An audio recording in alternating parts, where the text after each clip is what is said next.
जी नमस्कार दोस्तों। आज हम लेके आए हैं लिथुआनिया के वर्क परमिट्स के बारे में कुछ बहुत अच्छी इन्फॉर्मेशंस लेके आए हैं जो आप लोगों के साथ आज शेयर करने जा रहा हूँ मैं। तो आज हम लिथुआनिया के बारे में बात करेंगे, जो वहाँ पे काम क्या है, कितनी सैलरी मिलती है, पीआर कितने टाइम में मिलती है, वहाँ पे जाने के क्या फ़ायदे हैं, क्या फ़ायदे नहीं हैं, वीज़ा रेशो क्या है वहाँ का।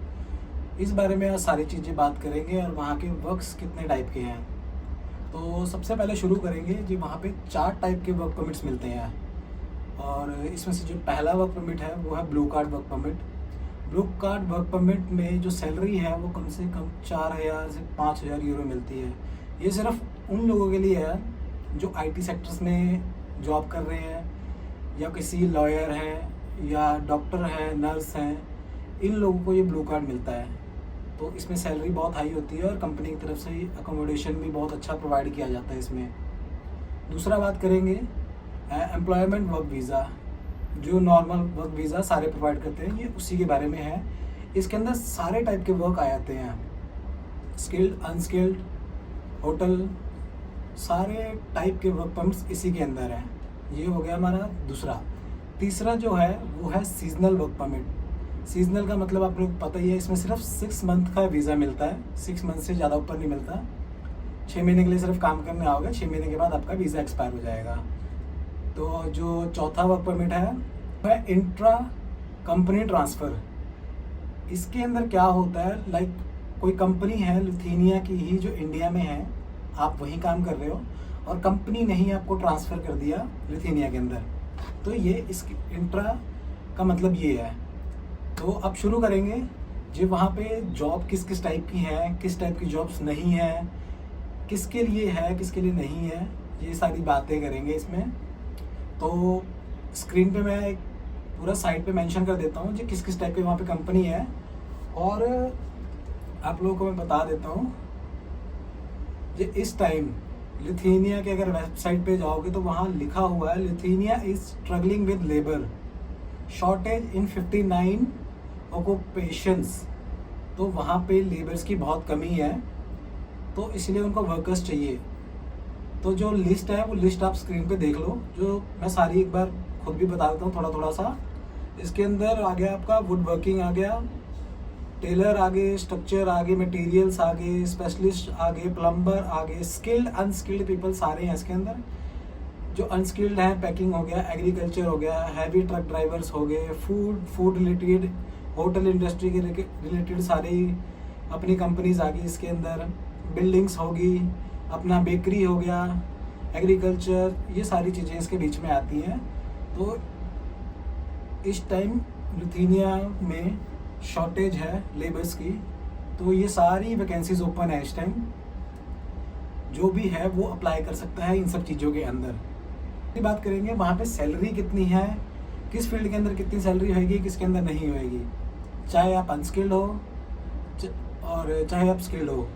तो जो बेसिक सैलरी वहाँ पे आप लोगों को मिलेगी, मैं स्क्रीन पे मेंशन कर देता हूँ। जो बेसिक सैलरी है वहाँ की शुरू होती है 800 यूरो से शुरू होएगी और 1200 यूरो तक आपको सैलरी मिलती है वहाँ पे। और उसके बाद आप लोग पार्ट टाइम जॉब कर सकते हो, वहाँ पे आवरली पेमेंट मिलती है। आवरली आपको 5 साढ़े 5 यूरो मिलता है। तो आप अगर पार्ट टाइम जॉब भी करते हो अपने साथ उसके साथ, तो आप मंथली आराम से 1600 से लेकर 1700 आराम से मंथली वहाँ पे कमा सकते हो।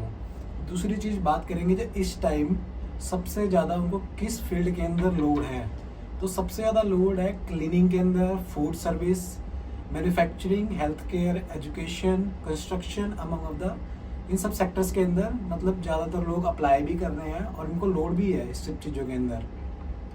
अब हम बात करेंगे वहाँ का लिविंग कॉस्ट क्या है। अगर आप लोग बाहर रहते हो तो रेंट कितना होगा, फूड का कितना होगा, कितना नहीं होगा। तो वहाँ का जो लिविंग कॉस्ट होएगा, अगर आप लोगों की सैलरी अच्छी है, अगर आप चाहते हो जो अपना खुद का एक 1 BHK अपार्टमेंट लेके रहना चाहते हो, तो मंथली आपको कम से कम 700 से 800 यूरो का रेंट पे एक 1 BHK अपार्टमेंट मिल जाएगा। 800 यूरो कोई ज़्यादा नहीं है। अगर आप 2 या 4 लड़के मिलके भी ले रहे हो तो 200 यूरो सबको पड़ेगा। अगर 800 भी आप लोगों को महंगा लग रहा है, तो जो सिटी है, सिटी से बाहर जो गांव है, उनके अंदर अगर आपको 1 BHK फ्लैट चाहिए तो 400 साढ़े 400 के अंदर वहाँ पे मिल जाता है। तो ज़्यादातर जितने भी हैं सारे सिटी से बाहर ही फ्लैट लेते हैं। क्योंकि जो ट्रैवलिंग है, ट्रैवलिंग इतनी कोई महंगी नहीं है वहाँ की। अगर आप बस में ट्रैवल करते हो या ट्रेन में ट्रैवल करते हो, जाने का 1 यूरो, आने का 1 यूरो, मतलब 2 यूरो आप लोगों को लग जाएंगे। तो अगर आप लोग चाहते हो जो 1 BHK लेके अच्छे से रहना, तो वो भी है। अगर आप चाहते हो जो आप लोगों को नहीं लेना, आप लोगों को सारे पैसे ही बचाने हैं, तो जो कंपनी एकोमोडेशन और ट्रांसपोर्टेशन प्रोवाइड कर रही है, आप कंपनी के साथ ही रहिए, उसकी एकोमोडेशन में ही रहिए 1 या 2 साल तक। तो 1 या 2 साल के अंदर आप पैसा अच्छा जोड़ लेंगे। उसके बाद क्या कीजिए, अपना 1 BHK फ्लैट लेके आप अपनी फैमिली को वहाँ बुला सकते हैं। अपनी फैमिली को बुला के वहाँ रहिए, क्योंकि आप लोगों के पास ऑलरेडी टेम्प्रेरी रेजिडेंस मिल जाएगा। तो आप अपनी फैमिली को बुला सकते हैं 1 साल बाद। 1 साल बाद अपनी फैमिली को बुला के वहाँ पे सेटल हो जाइए, जब तक कंपनी के अकोमोडेशन में रहिए। अगला पॉइंट बात करेंगे जो वीज़ा रेशो कैसा है वहाँ पे। ये ऊपर मैं मेंशन कर रहा हूँ आप लोगों को, Lithuania is a UAE second easiest country to get work visa. तो यहाँ पे सबसे इजीली वर्क वीज़ा मिलता है। जो यहाँ का वर्क वीज़ा रेशो भी है वो 94 से 95% रेशो है। तो बहुत इजी है यहाँ पे वर्क वीज़ा मिलना। आप लोग यहाँ के लिए अगर यूरोप के लिए अप्लाई करना चाहते हो, आपका फ्रेश पासपोर्ट है, कहीं का नहीं है, तो शेंगन के अंदर एंट्री लेना चाहते हो, तो मैं कहूँगा लिथुआनिया सबसे बेस्ट कंट्री है, यहाँ के लिए अप्लाई कीजिए सबसे पहले। अब बात करते हैं जी हम अप्लाई कैसे करेंगे, कौन सी साइट्स हैं, कहाँ से करेंगे। मैं साइट्स आप लोगों को मेंशन कर देता हूँ। जो यहाँ पे साइट्स हैं आप स्क्रीन में देख रहे हो, यहाँ पे जो सबसे ज़्यादा बिजी साइट है वो है CV बकास। सबसे ज़्यादा लोग इसी में अप्लाई करते हैं। आप देखेंगे एंड में जाके, तो इस साइट के ऊपर सबसे ज़्यादा लोगों ने अप्लाई किया है। 3 million visitor on submission. 3 million लोग अपनी CVs, रिज्यूमे सब सबमिशन कर रहे हैं इसके ऊपर। तो आप लोग भी कर सकते हैं। ये सारी ऑनलाइन मेंशंस हैं। ये नहीं है जो आप लोगों ने एक ही बार वहाँ पे रख के अपनी CVs डाल दी, एक ही बार में आपको मिल जाएगी। नहीं, आपको बार बार उसके ऊपर अपलोड करनी पड़ेगी। कम से कम 20 से 30 बार आप लोगों को बार बार अप्लाई करना पड़ेगा, तब जाके कोई ये कंपनी रिस्पॉन्स दी। क्योंकि ऑलरेडी बहुत सारे लोग हैं जो ऑलरेडी अप्लाई कर रहे हैं, तो इसीलिए साइट्स बहुत बिजी हैं। अगर आपको कंसल्टेंसी नहीं चाहिए तो इस साइट पे जाके आप लोग अप्लाई कर सकते हैं। अगर आप लोगों को कंसल्टेंसी चाहिए तो मैं वो भी कंसल्टेंसी जो लीगल है, जो वहाँ की है, लिथुआनिया की ही है, जो आप लोगों को प्रोवाइड करेंगी परमिट्स और सब कुछ गाइड भी करेंगी जो कैसे करना है, क्या करना है। तो वो साइट भी मैं आप लोगों को मेंशन कर देता हूँ यहाँ पे, तो आप लोग खुद देख लीजिए इसे। इसका स्क्रीनशॉट ले लीजिए, स्क्रीनशॉट लेके रख लीजिए, आप लोगों को हेल्प होएगी बाद में। और आप लोगों को मैं एक डॉक्यूमेंटेशन वहाँ पे क्या क्या लगेगी वो भी आप लोगों को मैं मेंशन कर देता हूँ, क्या क्या लग सकती है उसमें।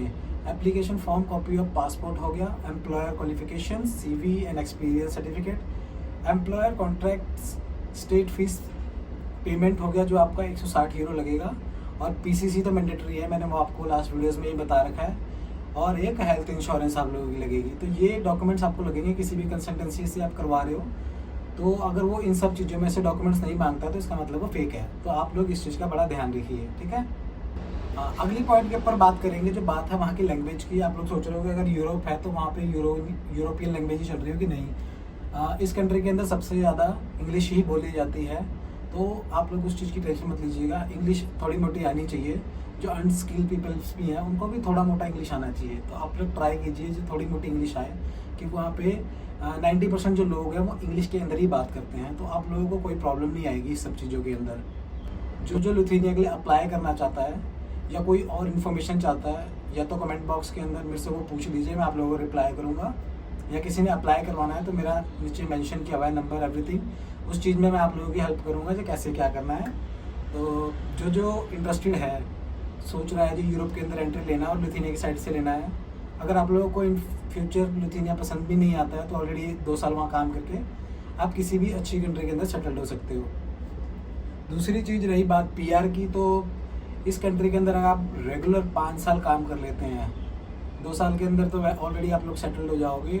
मैं नहीं क्योंकि वहाँ जो लोग जा रहे हैं उनके पास अच्छी जॉब ऑलरेडी है, वो क्यों छोड़ के जाना पसंद ही नहीं करते हैं कि किसी और जगह जाके फिर नई जॉब ढूंढो, फिर नए लोगों से मिलो, वहाँ पे फिर सेटल करो। नहीं, तो वो वहीं पे 5 साल सेटल होकर आप लोग काम कीजिए। 5 साल के अंदर आप लोगों को वहाँ का परमानेंट रेजिडेंस मिल जाएगा, फिर आप लोगों की सारी प्रॉब्लम खत्म हो जाएगी, ठीक है। तो अगर आप लोगों को कोई भी हेल्प चाहिए, कुछ और इंक्वायरी चाहिए तो कमेंट बॉक्स में मेरे को बता दीजिए, या मेरा नंबर है उसके ऊपर व्हाट्सएप है, व्हाट्सएप पे मुझे आप लोग हाई लिख के अपनी प्रॉब्लम जो भी है वो सब बता सकते हैं। ठीक है, चलिए मिलते हैं नेक्स्ट वीडियो के अंदर बहुत जल्दी। Thank you.